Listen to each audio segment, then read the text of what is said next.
Minecraft, the game that took the internet to storm as it slowly rose to be one of the best-selling video games of all time. With its simple graphics and immersive gameplay, it seeps into every demographic of the internet. However, once you finish your megabase and have more resources than imaginable, the game can get quite boring. Well, not necessarily. See, with every fan base, there are stereotypes. The tryhards, the casuals, the annoying 9-year-olds. But one of these stereotypes is more prominent than others, especially in the Minecraft community. This being modders. Those who take the base idea of a game and make it so much more, from adding a few new features to complete overhauls of the game's main systems. Mods are always prevalent, and it's no different from Minecraft. In the early days of Minecraft, mods existed to help cheat in items, because creative mode and commands didn't exist. Later on, mods existed to help automate resource gathering, because, well, why would one want to do repetitive tasks when you could have robots do it for you? And with these automation mods comes some of the earliest mods: industrial craft and build. Although going about things differently, they both helped fulfill the same goal, to automate several tasks in the game. As they moved onwards, more of these mods appeared.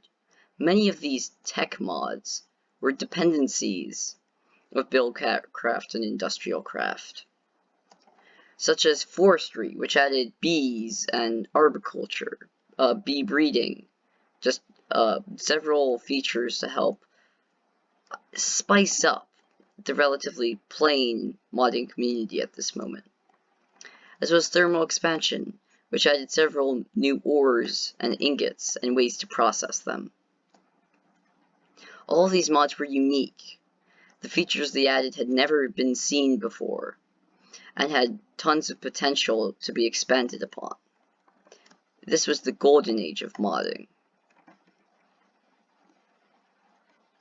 Eventually, the thermal suite, with thermal expansion, thermal foundation, etc., got an update. Thermal Expansion 3.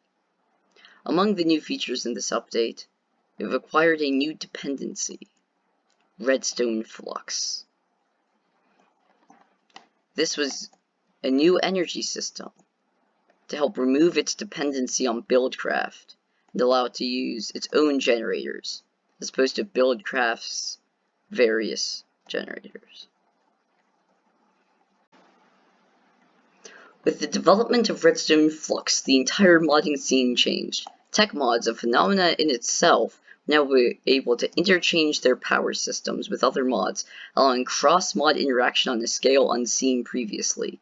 As the use of RF began to rise, another power rose along with it.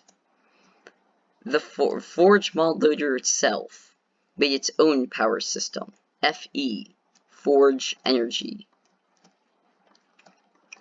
With this new uprising mod, every previous mod either would stick with RF or go with FE. Stuff like buildcraft jewels and industrial craft electrical units were starting to fade into the background, as these new power systems allowed uncontrolled expansion in a way unseen. Eventually, Forge Energy was adapted as the main power unit, and mods such as Mechanism, Actually Additions, and others used variations of FE under different names. Although RF is no longer as commonly used as it was, its impact is still something to think about. In the beginning of the tech mod craze, power management was difficult. keeping up with power production, making sure your cables don't explode due to you putting way too many amps in there. But now, things are different. Redstone, Flux, and Forge Energy don't have any of these limitations. Say you're running out of power. Just slap some more pneumatic dynamos onto your cryo-stabilized flux ducts and you'll be fine. The challenge of power management completely disappeared. While this isn't necessarily a bad thing, power management stopped being an actual task, just something to do in the background. This allowed a lot more mods to focus on, well, the same things really. Redundancy became a real problem. And this is where RF, well, we can see RF's faults.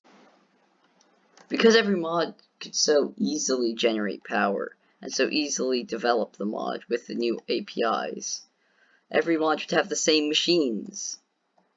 Andrio sag machines, thermal sweep pulverizers, industrial craft macerators, mechanisms, crushers, all of the same purpose, to crush material. The only difference was the textures and the crafting recipes.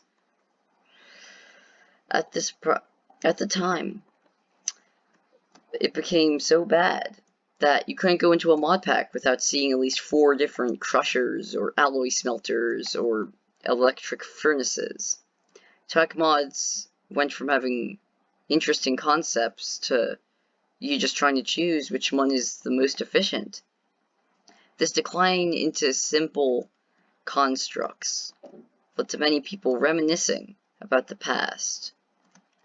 Oh, I remember when there was only one macerator from industrial craft. Or I remember when cables were difficult to achieve and we didn't have massive storage systems where we could craft anything we wanted automatically with a click of a button. However, even now, some mods stand out. So we're going to take a look at these few. And I'm going to tell you why these mods are so unique. Developed by one of the more prominent figures in the modding community, Botania is a magic-themed tech mod that focuses around plant magic. This mod has been around quite a while and is extremely well known. It centers around producing mana with magical flowers, then using that mana to craft items and power functional flowers that do various tasks. Unlike other tech mods, Botania does not have crushers, smelters, or alloy furnaces. Instead, it has its own unique crafting recipes that fit with its nature magic theme, such as runic altars and terrasteel amalgamation plates. On top of that, it has a unique way with interacting with the world, considering the only way you can interact with the world in this mod is by using in-world activities. There are no GUIs besides the mod's very well written guidebook. A few unique ways to generate mana are also prevalent, as opposed to using Conway's Game of Life cellular automata to simulate life using Minecraft, and then turning that life into mana, as well as having a flower harvest leaves from trees. While not all of this necessarily makes sense, it's a cool idea, and it's really interesting to play around with the mod, especially because a lot of the mod requires automation that you have to think about deeply. Create. I'm sure you've heard of this one. The mod absolutely blew up in popularity during the last year. This mod has been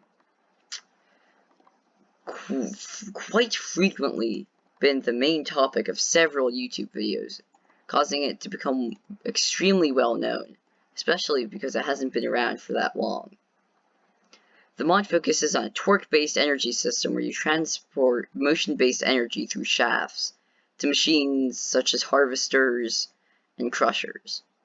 While having some non-unique ideas, it really shines in what you can do with its other machines, such as completely decimate areas using automatic miners that are powered by either rails or pistons. It really takes Redstone to a next level, and it isn't too complicated either, so it won't instantly overwhelm you, as I know vanilla Redstone can often confuse you. Other unique features include the creative ways they implement features, from having to heat up a melter with a blaze that you have to feed with a cake, or making a train that harvests your wheat for you. The mod also has a lot of quality of life improvements, making it a good mod to play in a mod pack.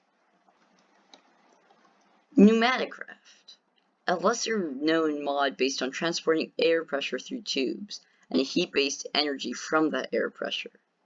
It's honestly a very in-depth mod that has a lot of complicated features that would be hard to explain here, but it also is very configurable and is very fun to play around with, especially when you get stuff working. It adds cool, unique stuff like a pressure chamber, where you can pressurize items within a large multi-block structure, or assembly lines that allow multiple arms to assemble items in a somewhat unique way for a mod. It's mostly a very fun mod to mess around with. With the increase in redundant content in the modded community, it's nice to have some mods that stand out from the FE-filled matrix that are modern tech mods. Thanks for watching. This is Pun, signing out.